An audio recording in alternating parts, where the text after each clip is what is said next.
السلام علیکم ورحمۃ اللہ وبرکاتہ۔ ناظرین کرام، آج ایک نہایت اہم موضوع پر گفتگو کریں گے جو ہماری نسلوں کی اصلاح، گھروں کے سکون اور معاشرے کی بہتری سے تعلق رکھتا ہے۔ رسول اکرم صلی اللہ علیہ وسلم کی ایک حدیث اس کو موضوع گفتگو بنائیں گے۔ سرکار کائنات صلی اللہ علیہ وسلم نے ارشاد فرمایا، اپنی اولاد کو 3 آداب سکھاؤ، 3 چیزیں سکھاؤ۔ پہلا ادب کہ نبی صلی اللہ علیہ وسلم سے محبت، دوسرا اہل بیت سے محبت، اور تیسرا قرآن کریم سے اپنا تعلق یعنی قرآن کی تلاوت کرنا۔ پہلا ادب اپنے نبی سے محبت۔ قرآن کریم کے اندر سورہ توبہ میں رب العالمین ارشاد فرماتے ہیں، یعنی اگر اللہ اور اس کے رسول کی محبت ہر چیز سے بڑھ کر نہ ہو تو ایمان کامل نہیں ہو سکتا۔ اور اسی بات کو رسول پاک صلی اللہ علیہ وسلم نے ارشاد فرمایا کہ تم میں سے کوئی شخص اس وقت تک کامل ایمان والا نہیں ہو سکتا جب تک وہ اپنے آپ سے، اپنی اولاد سے، اپنے والد سے بڑھ کر مجھے محبوب نہ بنا لے۔ صحیح بخاری شریف کے اندر یہ حدیث۔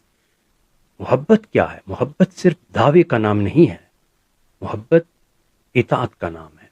اور علامہ اقبال علیہ رحمہ نے تو کیا خوب فرما دیا کہ کی محمد سے وفا تو نے تو ہم تیرے ہیں، یہ جہاں چیز ہے کیا لوح و قلم تیرے ہیں۔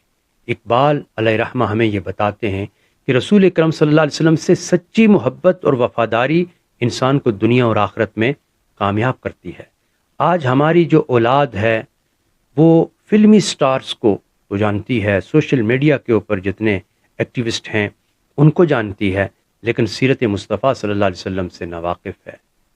ضرورت اس بات کی ہے کہ ہم اپنے بچوں کو سونے سے پہلے نبی کریم صلی اللہ علیہ وسلم کی سیرت سکھائیں، صحابہ کرام کی تعلیمات سے آگاہ کریں، اور اہل بیت اطہار کی جو تعلیمات ہے اس سے آگاہ کریں۔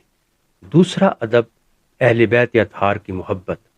قرآن کریم کے اندر رب تبارک و تعالیٰ نے ارشاد فرمایا کہ قل لا اسألکم علیہ اجرا الا المودۃ فی القربى، یعنی رسول پاک صلی اللہ علیہ وسلم سے رب تبارک و تعالیٰ فرماتے ہیں، میرے حبیب آپ فرما دیجئے کہ میں تم سے اپنی رسالت پر کوئی اجر نہیں مانگتا، کوئی اجرت طلب نہیں کرتا۔ میں نے ایمان دیا، اسلام دیا، قرآن دیا، سب کچھ دیا، اس پر کوئی اجر نہیں مانگتا سوائے اپنے قرابت داروں کی محبت کے، یعنی اہل بیت کی محبت کے۔ اہل بیت اطہار وہ مبارک ہستیاں ہیں کہ جنہوں نے دین کی حفاظت، علم کی اشاعت اور اخلاق نبوی کے فروغ میں عظیم کردار ادا کیا۔ آج جب ہم حضرت خاتون جنت فاطمہ الزہرا سلام اللہ علیہا، مولا کائنات علی المرتضیٰ، امام حسن اور امام حسین علیہ السلام کی زندگیاں پڑھتے ہیں تو صبر، تقوی، سخاوت اور قربانی کے روشن چراغ ہمیں نظر آتے ہیں۔ نبی کریم صلی اللہ علیہ وسلم نے شہزادوں کے متعلق فرمایا تھا کہ الحسن والحسین سید الشباب اہل الجنہ، حسن اور حسین جوانان جنت کے سردار ہیں۔ تو اہل بیت کی محبت دراصل رسول خدا صلی اللہ علیہ وسلم کی محبت ہے۔ اب دیکھیے، کربلا صرف ایک تاریخی واقعہ نہیں ہے بلکہ حق و باطل کے درمیان ایک ابدی پیغام ہے۔ امام حسین علیہ السلام ہی ہیں جنہوں نے ہمیں سکھایا کہ باطل کے سامنے سر جھکانے کی بجائے حق پر ثابت قدم رہنا چاہیے۔ اور آپ علیہ السلام نے فرمایا کہ میں اصلاح امت محمدی صلی اللہ علیہ وسلم کے لیے نکلا ہوں۔ کربلا ہمیں یہ سبق دیتی ہے کہ دین قربانی مانگتا ہے اور حق کا راستہ ہمیشہ آسان نہیں ہوتا۔ حق کے راستے کے اندر رکاوٹیں، پریشانیاں، مصیبتیں جھیلنی پڑتی ہیں۔ اور تیسرا ادب سرکار کائنات صلی اللہ علیہ وسلم نے ارشاد فرمایا کہ قرآن کریم کی تلاوت کی جائے، قرآن سے اپنا تعلق جوڑا جائے۔ قرآن صرف تلاوت کی کتاب نہیں بلکہ یہ زندگی کا دستور اور منشور ہے۔ اللہ تبارک و تعالیٰ نے قرآن کے اندر فرمایا کہ بے شک یہ قرآن اس راستے کی طرف رہنمائی کرتا ہے جو سب سے سیدھا راستہ ہے۔ آج ہم اپنے بچوں کو دنیا کی ہر تعلیم دلانا چاہتے ہیں، ڈاکٹر، انجینئر اور پتہ نہیں کیا کیا، اس ترقی کی دوڑ کے اندر مطلب دنیا کے پیچھے ان کو بگا بگا کے کہ اس میں کامیابی ہوگی، اس میں کامیابی ہوگی، لیکن قرآن کی تعلیم اکثر پیچھے رہ جاتی ہے۔ جبکہ دیکھا جائے تو قرآن کی تعلیم کے اندر ہی کامیابی ہے، اس لیے کہ سارے علوم قرآن کے اندر ہیں۔ اب قرآن پڑھنے والا دل زندہ ہو جاتا ہے، کردار سمر جاتا ہے اور زندگی میں برکت آ جاتی ہے۔ صوفیہ کرام فرماتے ہیں، بالخصوص مولانا جلال الدین رومی علیہ رحمہ، وہ فرماتے ہیں یعنی رسول اکرم کے راستے پر چلنے والا کبھی خسارے میں نہیں رہتا. اور جناب شیخ سعدی فرماتے ہیں کہ یہ جو محبت ہے انسان کو وہاں تک پہنچا دیتی ہے جہاں عقل اکیلی نہیں پہنچ سکتی. تو صوفیاء کرام نے ہمیشہ محبت کی، رواداری کی، اخلاق کی اور قرآن کریم کو عام کرنے کی بات کی ہے.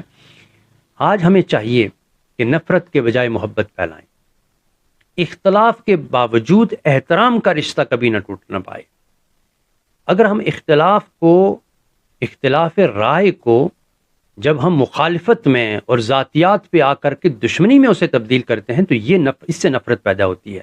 اختلاف کسی بھی مسئلے پر ہو جائے تو اس کو رائے کی حد تک رکھنا چاہیے اس کو، لیکن احترام کا رشتہ کبھی بھی نہیں ٹوٹنا چاہیے، چاہے وہ سیاسی ہو چاہے وہ مذہبی ہو. صوفیاء کا پیغام بھی یہی ہے کہ نفرت کے بجائے محبت پھیلائیں، اختلاف کے باوجود احترام کا رشتہ قائم رکھا جائے اور اہل بیت اور صحابہ کرام اولیاء اللہ سے محبت کی جائے، قرآن اور سنت کو زندگی کے اندر عام کیا جائے.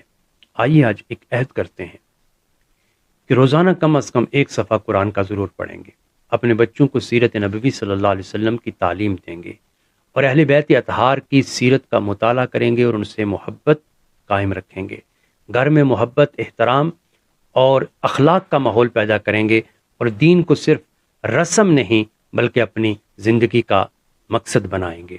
اللہ رب العالمین کی بارگاہ کے اندر دعا کرتے ہیں کہ رب باری تعالیٰ ہمارے دلوں میں محبوب صلی اللہ علیہ وسلم کی محبت عطا فرما دے، ہمیں اہل بیت اطہار سے سچی محبت عطا فرما، قرآن کریم کو ہمارے دلوں کا نور، ہماری زندگی کا رہنما اور ہماری نجات کا ذریعہ بنا دے، ہمارے بچوں کو دین، اخلاق اور علم اور محبت کا پیکر بنا دے اور پاکستان اور پوری امت مسلمہ میں امن، محبت، رواداری اور اتحاد عطا فرما دے.